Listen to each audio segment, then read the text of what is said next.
하나님이 만드신 창조물을 보면 한 지구에 이 지구 안에서 저마다 자기 역할과 또 목적을 가지고 움직인다는 것을 알 수 있습니다. 동물은 동물대로 또 식물은 식물대로 또 이 지구 안에 존재하는 그 어떤 것들이라도 다 자기 역할과 목적이 다 있죠. 어 여기서 말하는 역할과 목적은 단독의 역할이 아니라 지구가 돌아가게 만드는 또 뭐 생태계가 정상적으로 돌아가게 만드는 그런 상호작용을 말합니다. 역할과 역할 간의 상호작용이죠. 무언가의 역할이 또 다른 무언가에게 영향을 주고 또 무언가의 역할이 또 다른 무언가의 결과를 만들어주는 가정이 되어주는 것. 이런 상호작용으로 모든 것이 돌아간다는 것을 우리가 이제 하나님의 이 창조물을 보면서 깨닫게 되는 것입니다. 오늘 이 갈라디아 3장에서 바울이 말하고 있는 이 율법과 믿음도 역시 서로의 역할이 구분되어 있지만 사실은 단독으로 돌아가는 것이 아니라 율법과 믿음이 서로 상호작용하고 있다는 것을 우리가 이제 오늘 이 본문을 통해서 알게 되는 것입니다. 바울이 이전에 이 3장의 이제 서두에 보면 3장 10절 말씀에 보면 이런 말을 한 적이 있어요. 율법 아래에 있으면 저주 아래에 있다라고 이렇게 아주 강력하게 이 부분을 놓고 갈라디아 성도들에게 이야기한 적이 있습니다. 그런데 이렇게 이 바울의 좀 강력한 이 표현이 조금 이렇게 왜곡되어 그들의 마음에 들려졌는데 어떤 문제가 생겼냐면 이 갈라디아 성도들이 이 말씀을 들은 이후 율법은 더 이상 필요가 없는 것이다. 더 이상 율법은 우리에게 중요하지 않고 믿음만 있으면 된다라는 이런 이야기가 나오죠. 이게 율법 폐기론이 그들에게 제기가 됩니다. 그들에게 서로 공용화돼 버리는 것이죠. 그러니까 율법은 필요가 없다.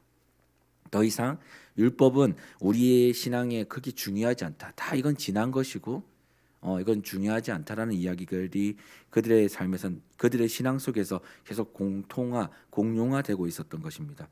근데 바울이 이것이 그들에게 잘못된 신앙관을 심어준 것으로 좀 안타까워하면서 오늘 이 본문이 쓰여지는데 바울이 그렇게 얘기합니다. 그렇지 않다라고 얘기하는 거예요. 율법이 필요 없는 것이 아니다라는 것을 다시 한 번 더 변증하게 되는데 그 말씀이 오늘 이 말씀에서 기록되고 있는 것이죠. 결론부터 말씀드리면 이 얘기입니다. 율법은 믿음이 오기까지 우리에게 있을 것이라고 바울이 이야기해요. 그러니까 율법은 결론적으로 이 믿음이 생기기까지 또 믿음이 생기는 데 있어서 아주 중요한 역할을 하고 있다라는 것을 바울이 다시 한 번 더 이야기하고 있죠. 19절 하반절에 바울은 이 율법을 가리켜서 이렇게 이야기합니다. 한 중보자의 손으로 베푸신 것인데 약속하신 자손이 오시기까지 있을 것이다. 율법이 약속하신 자손이 오시기까지 있을 것이다라고 이야기해요. 바울은 오늘 본문을 시작하면서 이 갈라디아 성도에게 다시 한번 율법이 정말로 우리에게 필요가 없는가? 되려 이것을 지금 이 질문으로 제기하고 있는 겁니다. 진짜 우리가 율법이 필요 없을까? 이렇게 다시 한번 더 그들에게 반대로 질문하고 있는 것이죠. 그러면서 21절에 이렇게 얘기합니다. 그러면 율법이 하나님의 약속들과 반대되는 것이냐? 결코 그럴 수 없다라고 말하면서 율법이 우리에게 있어야 할 역할과 목적이 하나님 앞에서 또 우리 모두에게서 분명하다고 되려 전해줍니다. 바울은 율법을 통해서 우리를 하나님께서 그 제 아래 가둬두신 이유는 예수 그리스도를 믿음으로 말미암아 보여지는 하나님의 율법, 즉 하나님의 약속하신 말씀을 모든 믿는 자에게 이루어 주시기 위함이다라고 오늘 말씀에서 이야기하고 있는 것이죠.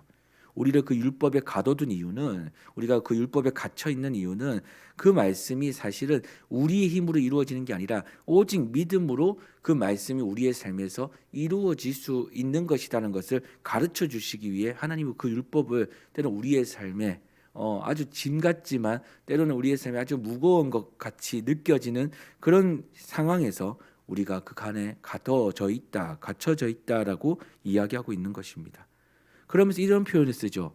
이 율법을 초등교사다라고 표현합니다. 율법이 우리를 그리스도께로 인도하는 초등교사다.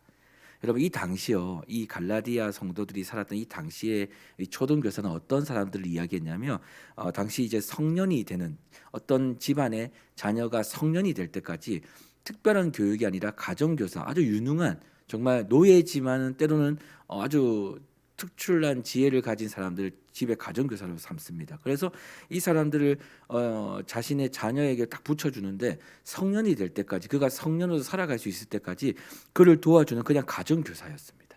그러니까 초등교사라는 표현을 그때 이렇게 썼죠. 가정교사에게 초등교사라고 이렇게 사용했습니다.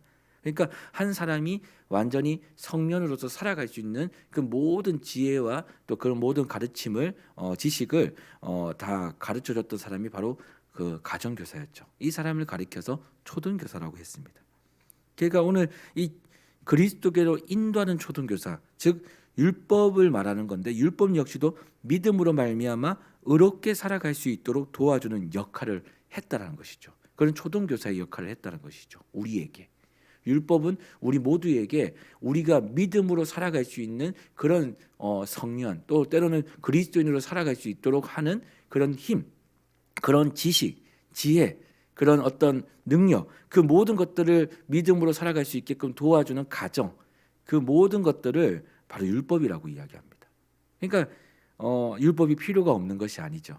율법이 있어야지만 우리에게 믿음이 생기는 것입니다. 진짜 믿음을 가지고 살아갈 수 있도록 하는 그런 삶을 살아갈 수 있게끔 도와주는 것이 바로 뭐냐? 그런 초등교사가 뭐냐? 바로 율법이라는 것입니다. 그래서 24절에 이렇게 얘기합니다. 이같이 율법이 우리를 그리스도께로 인도하는 초등교사가 되어 우리로 하여금 믿음으로 말미암아 의롭다함을 얻게 하려 함이라. 율법이 그리스도께 인도하는 초등교사라. 오늘 다시 이거 말씀드리면 이런 거죠. 스스로 율법을 지킬 수 없는 사람, 스스로 우리는 율법을 지킬 수 없는 사람들이죠. 우리는 아무것도 할 수 없는 사람입니다. 사실 율법 아래서는 그 누구도 자유할 수 있는 사람이 없고 누구도 완전할 수 있는 사람이 없습니다. 다 정죄 아래 있습니다. 그 죄 아래 가둬져 있죠. 결국 스스로는 이 율법에서 해방할 수 있는 사람이 없다라는 것을 의미하는 건데, 그런데 이 율법은 결국 무엇이냐? 그 결국은 뭐냐면 우리를 그리스도께로 인도하는 것입니다.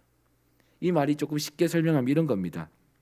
우리가요 스스로 율법을 지킬 수 없다라고 깨닫게 되는 순간이 있습니다.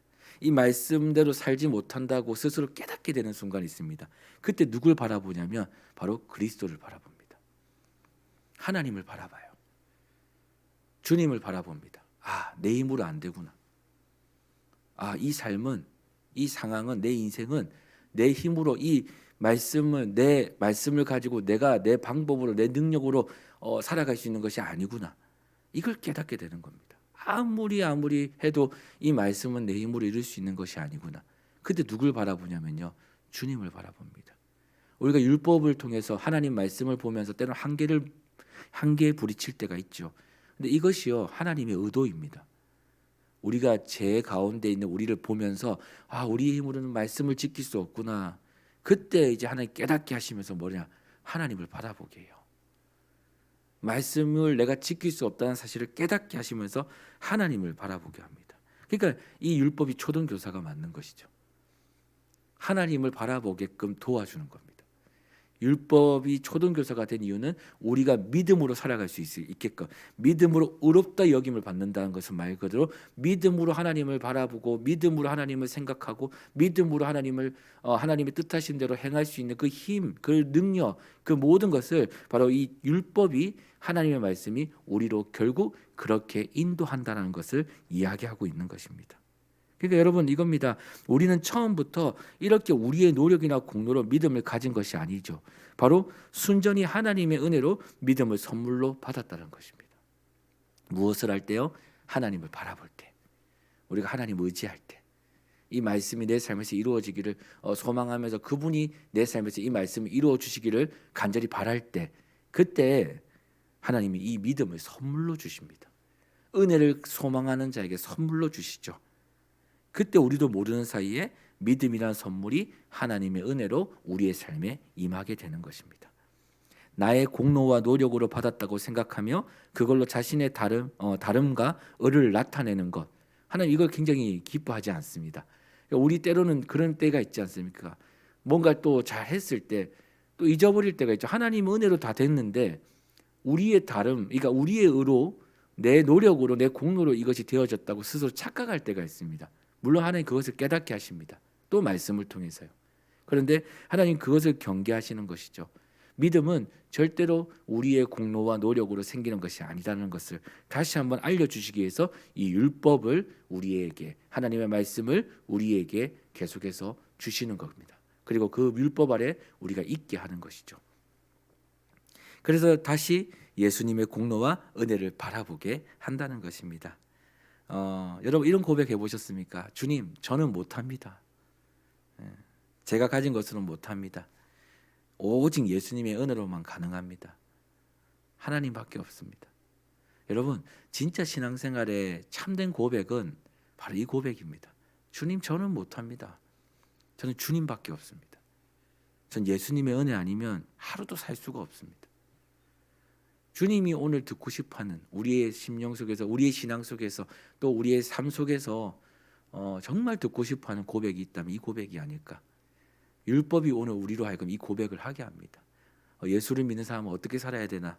우리 매일 고민하지만 사실은 말씀을 우리가 다 지켜 행하고 산다고 했을 때 우리는 그렇게 예수 믿는 사람처럼 살 수 있나? 그렇지 못하다는 것이죠. 근데 우리로 예수를 믿는 사람답게 살게 하는 힘이 있는데, 그것이 바로 뭐냐면 하나님의 말씀을 우리의 삶에서 이루어 주시는, 자신을 바라볼 때, 자신을 의지할 때 이 말씀을 우리의 삶에서 믿음으로 말미암아 이루어 주시는 그분의 능력이, 바로 그 믿음이 우리로 하여금 다시 예수를 믿는 사람으로 살 수 있게 한다는 것이죠. 생각지도 못한 삶을 누리게 한다는 겁니다. 여러분 예수를 믿는 모든 순간순간은 다 우리의 공로는 하나도 없습니다.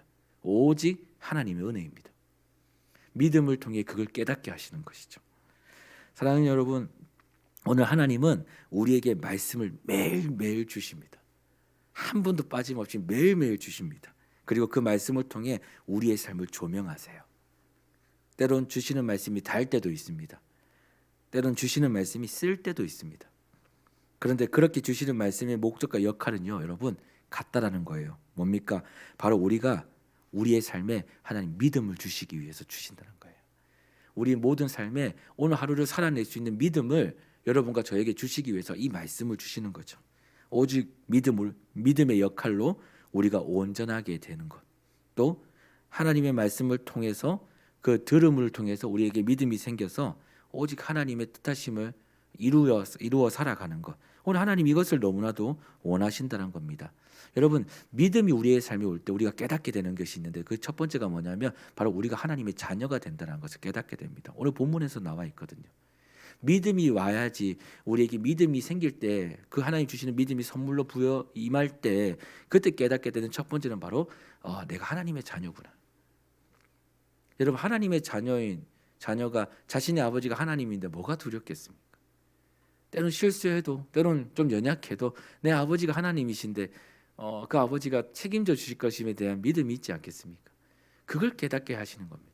나는 아무것도 아니구나. 내 아버지가 하나님이셔서 난 참 다행이다. 이걸 깨닫게 되는 것이죠.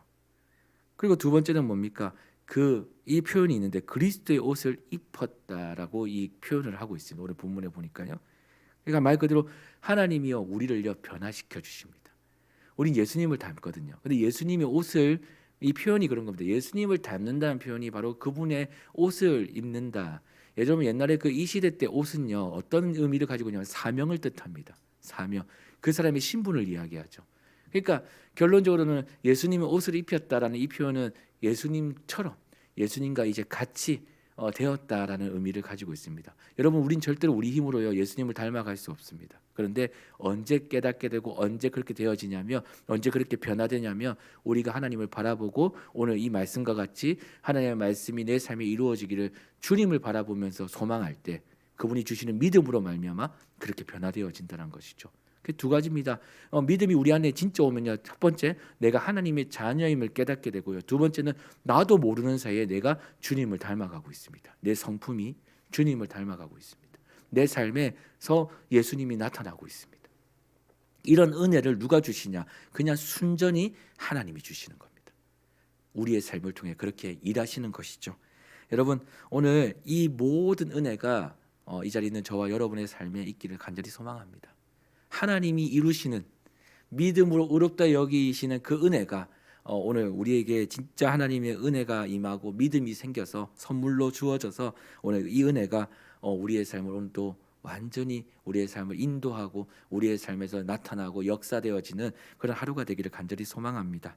여러분, 믿음으로 말미암아 하나님의 뜻이 이루어지는 삶을 우리 모두가 이 하루 온전히 살아가고 그 삶을 통해서 하나님께 영광을 올려드리는 그런 복된 삶을 누리는 이 하루 될 수 있도록 여러분 오늘도 기도하면서 오늘 주님 바라보시며 나아가기를 소망합니다.